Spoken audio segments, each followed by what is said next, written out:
እንደ ኢየሱስ ስም ያለ ስም የለም። የተሰበረውን የሚያጽናና፣ የደከሙትን የሚያነሳ፣ የታመሙትን የሚፈውስ፣ ተስፋ የቆረጡትን ተስፋ የሚሰጥ ስም ነው። በሰማይና በምድር ካሉ ስሞች ሁሉ እግዚአብሔር የኢየሱስን ስም ስጦታ መጠጊያ እና ድል አድርጎ ሰጠን። ኢየሱስ ስል አንድ ቃል ብቻ አይደለም እናገረው፣ ለኔ የሞተውን የተነሳውንና ለዘላለም የሚኖረውን አዳኝን እየጠራው ነው። ስሙ ስልጣንን፣ ፍቅርን፣ ምህረትን፣ ኃይልን ይይዛል። መጽሐፍ ቅዱስ በፊልጵስዩስ 2:9-10 እንዲህ ይላል፣ በዚህ ምክንያት ደግሞ እግዚአብሔር ያለ ልክ ከፍ ከፍ አደረገው፣ ከስም ሁሉ በላይ ያለውን ስም ሰጠው።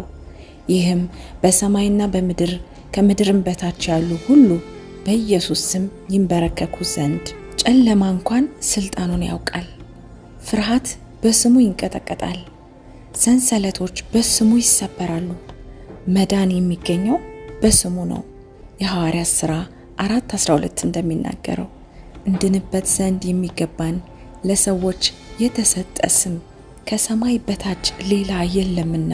የኢየሱስ መሆን ምንኛ መታደል ነው። የቀኑ ስሙን በአንደበቴ መሸከም የምችለው በእንዴት ያለ ጸጋ ነው። ብቻዬን አልሄድም፣ ብቻዬን አልዋጋም። የኢየሱስ ስም ከኔ ጋር ነው። ስፈራ ኢየሱስን ልጠራ እችላለሁ። ፈተና ሲመጣ ሲከብደኝ ኢየሱስን ልጠራው እችላለሁ። ስሙ ጠንካራ ግንብ ነው። ምሳሌ 18:10 እንደሚለው የእግዚአብሔር ስም የጸና ግንብ ነው፣ ጻድቅ ወደሱ ሮጦ ከፍ ከፍ ይላል። በኢየሱስ ስም ስልጣን እርግጠኛ ነኝ።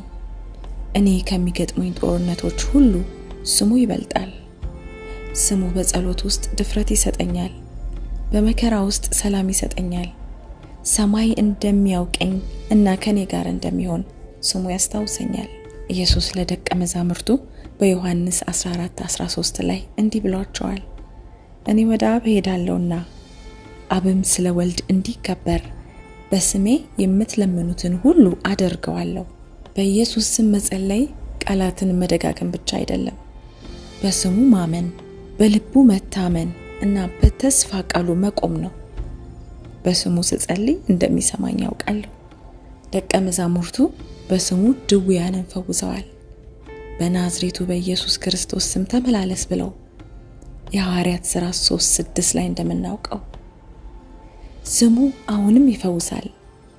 ስሙ አሁንም ይመልሳል። ስሙ አሁንም ያድናል።